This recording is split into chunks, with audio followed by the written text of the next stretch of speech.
जय हिंद दोस्तों, welcome to my YouTube channel R daily G K. दोस्तों आज मैं आप लोगों को प्रोवाइड करने वाला हूं 10 अगस्त 2024 का कुछ सिलेक्टेड इंपॉर्टेंट करंट अफेयर्स जो आपके आने वाले कॉम्पिटिटिव एग्जाम या फिर जॉब एग्जाम के लिए इंपॉर्टेंट होने वाला है।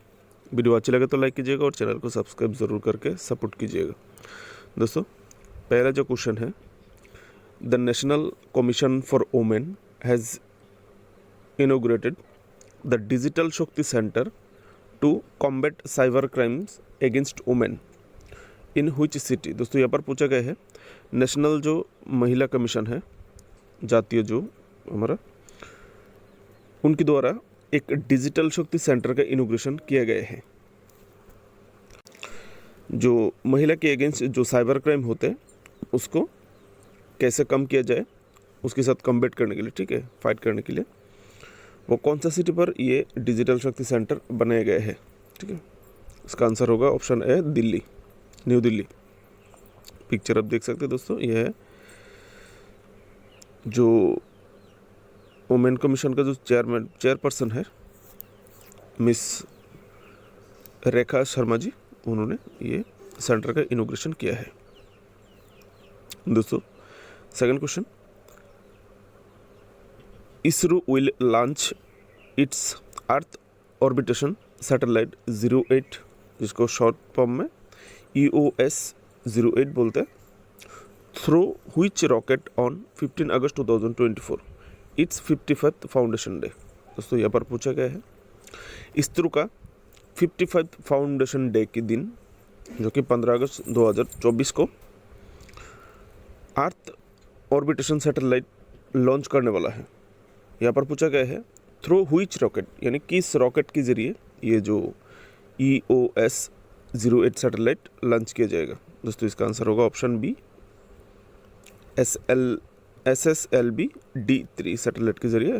दोस्तों ये एक बहुत ही इंपॉर्टेंट MCQ है आपके कॉम्पिटिटिव एग्जाम के लिए, याद रखिएगा इसको, ठीक है। D3 बाएं तरफ का जो है ये है आपका व्हीकल, लॉन्च व्हीकल, दाएं तरफ का ये सैटेलाइट का पिक्चर है। दोस्तों सैटेलाइट के बारे में कुछ नॉलेज यहाँ पर, ये जो सैटेलाइट लॉन्च किया जाएगा D3 के द्वारा, एंड ये D stands for development. The satellite will be launched from Satish Dhawan space centre से ये लॉन्च किया जाएगा श्रीहरिकोटा आंध्र प्रदेश। ठीक है, ये भी आप लोगों के लिए क्वेश्चन हो सकता है कि कहाँ से ये EOS 08 सैटेलाइट लॉन्च किया गया है। याद रखिएगा सतीश धवन स्पेस सेंटर, जो कि श्रीहरिकोटा आंध्र प्रदेश में अवस्थित है। दोस्तों इस सैटेलाइट के बारे में थोड़ा जानकारी, EOS सैटेलाइट जो कि एक माइक्रो सैटेलाइट है, ज़्यादा वजन वाला नहीं है। इसका जो वेट है वो 175.5 किलोग्राम का है सैटेलाइट, और ये जो लो ऑर्बिट सर्कल करेगा, लो अर्थ ऑर्बिट में ही रहेगा। इसका अल्टीट्यूड होगा, ज़मीन से इसका ऊंचाई होगा 475 किलोमीटर की ऊंचाई पे ये सैटेलाइट रहेगा। दोस्तों इस सैटेलाइट का जो लाइफ है वो 1 ईयर है, 1 साल के लिए भेजा जा रहा है। ठीक है, 1 साल वो डाटा भेजता रहेगा। किस वजह से इसको स्पेशली बनाया गया है, क्या क्या काम करेगा, खास करके ओशियन सरफेस वाइंड एनालिसिस। दोस्तों जो समंदर की ऊपर का, जो पानी के ऊपर के हिस्से में जो हवा का जो रुख है वो नापने की कोशिश करेगा।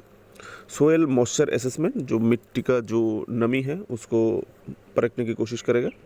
उसके बाद CRISPR studies over the Himalayan regions में भी स्टडीज़ किया जाएगा।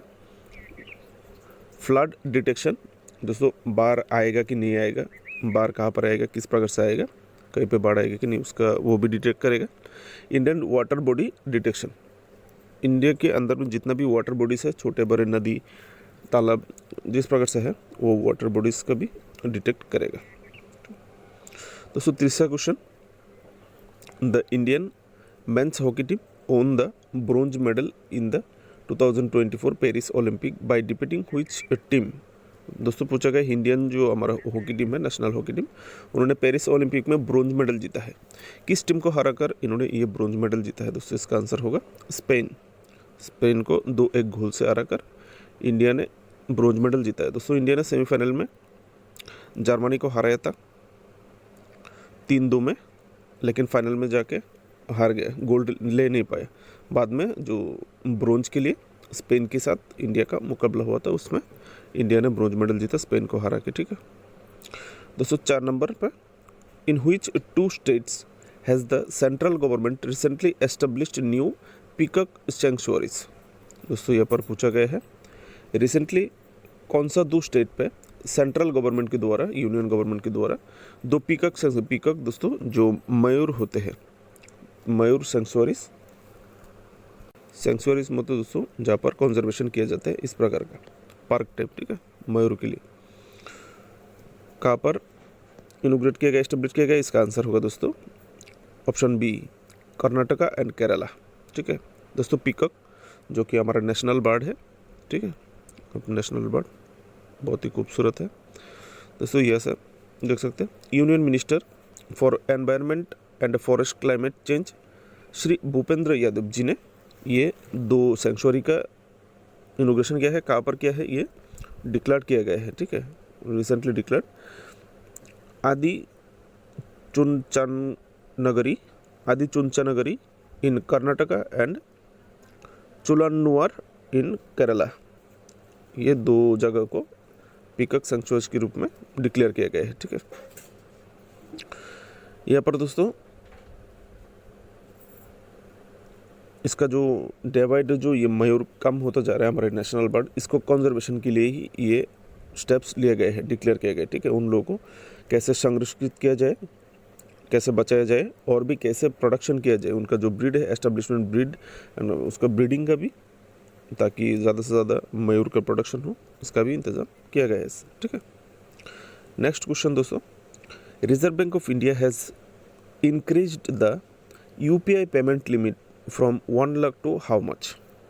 पूछा गया दोस्तों, वर्तमान recently Reserve Bank of India ने हमारा जो UPI पेमेंट लिमिट है, UPI जो हम लोग online mobile, Google Pay, PhonePe से जो करते हैं, ठीक है, पेटीएम से, उसका लिमिट्स 1 लाख था, उसको बढ़ाकर अभी कितना तक किया गया है? दोस्तों इसका आंसर होगा ऑप्शन सी, 5 लाख किया गया। अभी 1 लाख से लेके अभी आप हाईएस्ट 5 लाख तक सेंड कर सकते हैं ऑनलाइन के थ्रू। ठीक है, UPI के थ्रू। दोस्तों ये decision was taken in the recent monetary policy committee, एक मॉनेटरी पॉलिसी कमेटी आयोजन किया गया था, उस मॉनेटरी कमेटी की मीटिंग पे ये डिसीजन लिए गए हैं। ठीक है, इसके द्वारा आप समझ सकते हैं UPI।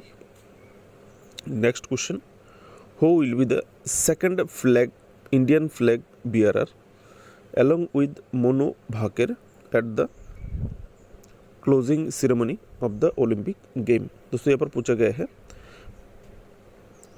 वो कौन सा दूसरा खिलाड़ी है इंडिया की तरफ से जो मोनू भाकर, जो शूटिंग में जो ब्रोंज मेडल जीता था हमारा गर्ल्स, उनके साथ फ्लैग लेके मार्च करेगा। क्लोजिंग सेरेमनी के दिन इंडियन फ्लैग के साथ मार्च करेगा। 11 अगस्त को, काल को क्लोज होने वाला है ओलंपिक, वहाँ पे मार्च करेगा। दूसरा खिलाड़ी, सेकंड खिलाड़ी अभी आया है मनु भाकर जी, तो पहले ही सिलेक्ट हो चुके थे पहला, और अभी दूसरा PR श्रीजेश। इसका आंसर होगा PR श्रीजेश, जो कि हमारी Indian hockey men's hockey team का गोलकीपर प्लस टीम का कैप्टन है। ठीक है, उनको ये मौका मिला है फ्लैग बियर के लिए। ठीक है, फ्लैग लेके मार्च करेगा। दोस्तों renowned hockey goalkeeper will join star shooter Monu Bhaker as flag bearer of the Indian contingent, जो भारत का जो contingent होगा उसकी flag bearer करेगा at the closing ceremony of the Olympic Games। याद रखिएगा दोस्तों, जो विक्ट्री के बाद, ब्रोंज मेडल जीतने के बाद, हॉकी टीम का जो मेडल जीतने के बाद PR श्रीजेश ने अनाउंस हिज रिटायरमेंट, वो रिटायरमेंट का भी अनाउंस कर दिया है। दोस्तों आज के लिए आप लोगों के लिए सिलेक्टेड करंट अफेयर्स मेरी तरफ से ही था। अगर अच्छी लगा तो लाइक कीजिए और चैनल को सब्सक्राइब करके साथ में रहिए। आप लोगों को करंट अफेयर्स के अलावा यहाँ पर बहुत ही इम्पोर्टेंट अलग अलग टाइम पे अलग अलग बड़े बड़े एग्जाम में पूछे गए इंपॉर्टेंट MCQs मिलेगा टॉपिक वाइज, जो आपके आने वाले कॉम्पिटिटिव एग्जाम के लिए बहुत ही इंपॉर्टेंट हो सकता है। बेस्ट ऑफ लक मेरी तरफ से, जय हिंद।